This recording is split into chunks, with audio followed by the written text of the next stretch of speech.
আসসালামু আলাইকুম। আজ মঙ্গলবার ২৬শে কার্তিক ১৯শে জমাদিউল আওয়াল ১১ই নভেম্বর।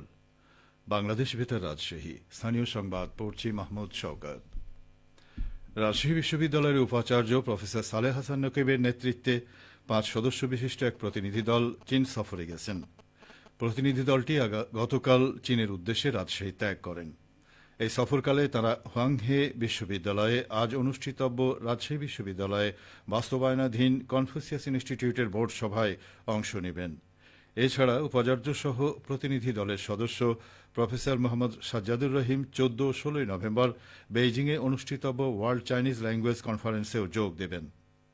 প্রতিনিধি দলের অন্য সদস্যরা হচ্ছেন উপ উপাচার্য শিক্ষা professor Mohammad Fariduddin Khan, institute of English and other ল্যাঙ্গুয়েজের পরিচালক professor Masud Akhtar, office of the international অ্যাফেয়ার্সের পরিচালক প্রফেসর মোহাম্মদ সাজ্জাদুর রহিম ও রাবি কনফুসিয়াস ইনস্টিটিউটের উপপরিচালক প্রফেসর আব্দুল মতিন তালুকদার। বিএনপির কেন্দ্রীয় ত্রাণ ও পুনর্বাসন বিষয়ক সহ সম্পাদক এবং রাজশাহী ৩ পবা মোহনপুর আসনে দলের মনোনীত এমপি প্রার্থী শফিকুল হক মিলন বলেছেন, আগামী বছরের ফেব্রুয়ারি মাসে জাতীয় সংসদ নির্বাচনের ট্রেন চালু হয়ে গেছে। এই ট্রেন কারো রোধ করার ক্ষমতা নেই। অনেকেই নির্বাচন বানচাল করতে ষড়যন্ত্র করছে, কিন্তু জনগণ তাদের ওই সকল ষড়যন্ত্র রুখে দিতে মুখিয়ে আছে। আসন্ন জাতীয় সংসদ নির্বাচনের প্রস্তুতি উপলক্ষে গতকাল বিকেলে পবা উপজেলা বড়গাছি সরকারি প্রাথমিক বিদ্যালয়ে বড়গাছি ইউনিয়নের ১ নম্বর ওয়ার্ড বিএনপি অঙ্গ সহযোগী সংগঠন আয়োজিত কর্মী সমাবেশে তিনি এসব কথা বলেন। ১ নম্বর ওয়ার্ড বিএনপির সভাপতি শামসুল মণ্ডলের সভাপতিত্বে এবং সাধারণ সম্পাদক আনোয়ার হোসেন রতনের সঞ্চালনায় সমাবেশে বিশেষ অতিথি ছিলেন পবা উপজেলা বিএনপির যুগ্ম আহ্বায়ক সুলতান আহমেদ, নওহাটা পৌর বিএনপির সাবেক সাধারণ সম্পাদক মামুনুল সরকার জেড, মোহনপুর উপজেলা বিএনপির সাবেক সাংগঠনিক সম্পাদক ও ধুরুইল ইউপি সাবেক চেয়ারম্যান কাজীম উদ্দিন সরকার। বগুড়ায় আগামী ৮ই জানুয়ারি শুরু হতে যাচ্ছে ষষ্ঠ বগুড়া আন্তর্জাতিক চলচ্চিত্র উৎসব ২০২৬। বগুড়ার মধুবন সিনেপ্লেক্সে আয়োজিত এই উৎসব চলবে ১০ই জানুয়ারি পর্যন্ত। জেলার একমাত্র চলচ্চিত্র বিষয়ক সংগঠন পুণ্ড্রনগর চলচ্চিত্র সংসদের আয়োজনে এবারের উৎসবে ৩২টি দেশের ৭১টি চলচ্চিত্র প্রদর্শিত হবে। ৫টি ক্যাটাগরিতে আন্তর্জাতিক short film, feature film, documentary, animated film ও ওপেন ডোর শর্ট প্রদর্শন করা হবে।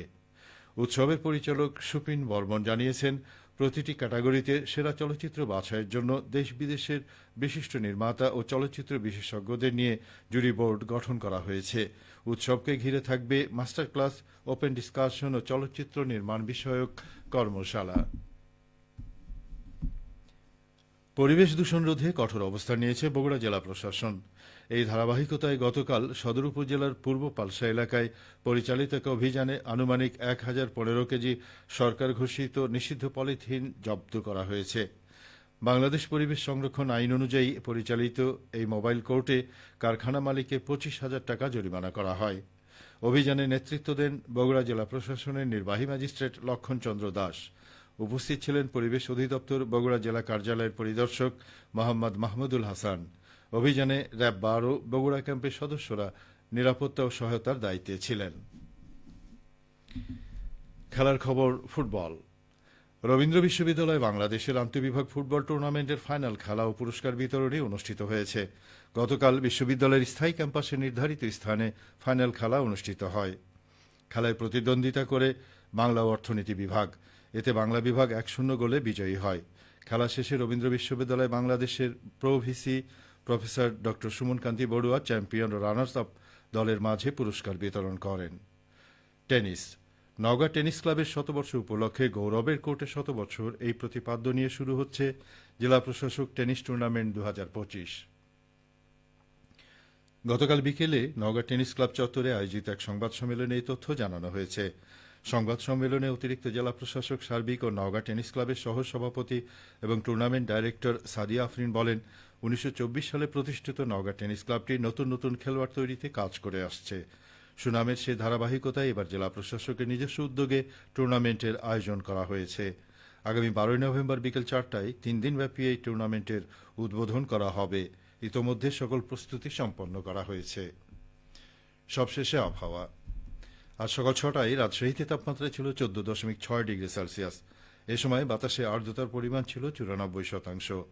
রাজশাহী ও পার্শ্ববর্তী এলাকায় আজ সূর্যোদয় হয়েছে ভোর 6:18 এবং সূর্যাস্ত সন্ধে 5:19।